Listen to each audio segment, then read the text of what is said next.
First question, how do you see this order? The Supreme Court I was seeing the order and I was, confess, I've only seen it as reported, not as written. They seem to have recommended to the governments not to precipitate the sedition cases. And I believe the Attorney General also accepted in court that the sedition law is being misapplied. I mean, I've also seen some of the cases where sedition law has been applied. I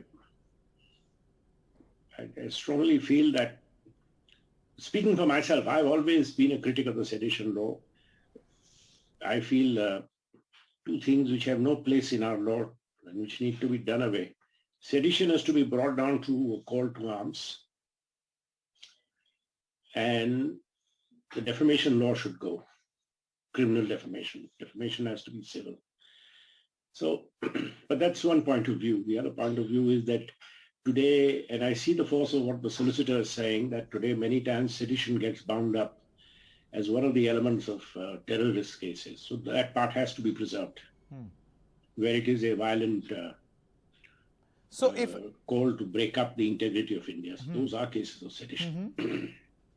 No, Mr. Salve, so from what you're saying, am I to understand that you don't oppose the sedition law, but you oppose its misuse?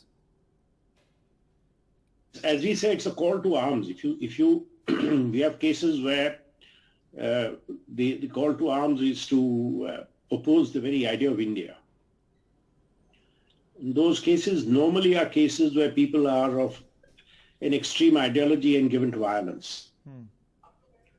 And that's why the Supreme Court had read it down. Unfortunately, once again, it has sort of drifted back into, and the current times, what we have seen, what I have seen of some cases, is shocking that criticism of a politician is considered to be sedition. And this is shocking. Whether it be the Hanuman Chalisa, whether it be Arnab Goswami calling the Congress chief names, or whether it be somebody calling the Delhi chief minister names, it may be distasteful, but how does it become sedition? Right. Mr. Salve, would you then say that this law was structurally flawed? I mean, yes, we are trying to, debate on whether something else is required or not, but do you feel that you can't build on a law which is structurally flawed? No, not always. Look at it this way. When the British were governing India, a criticism of the British masters questioned their way of ruling India and their presence in India. Now you can't, that ship sailed in 1947. So we do not have that construct anymore. Secondly, the principles of what is considered free speech have grown enormously. And you've seen the vocabulary of debate in public life has become acerbic, not just in India, even outside India. You see in England, where otherwise people spoke in very measured tones. Today you see the opposition leader calling the Prime Minister using words which were never used before. In Australia, you heard recently the Australian Prime Minister called the leader of the opposition in some very sharp tones. So this vocabulary of debate has changed, but that has nothing to do with sedition. Sedition is when you're opposing the very identity of the nation.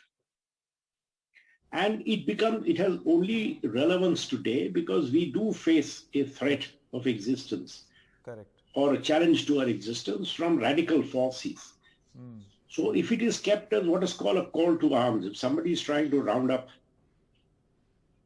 and use speech to round up people to have an uprising against the state, using it in few and far between cases like that, one can see the good sense. But beyond that, to say that abusing the government or criticizing the government, however harsh the language, amounts to sedition is a nonsense. Absolutely. So that's a strong word that you said, basically using this as a political tool by all governments. And you're right, it's not just BJP, but we've seen in recent cases many governments pressing the provisions of the sedition law. My final question, Mr. Salve, the law minister says that a Lakshman Rekha must be respected. Your views? These are all the delightful debates of a democracy.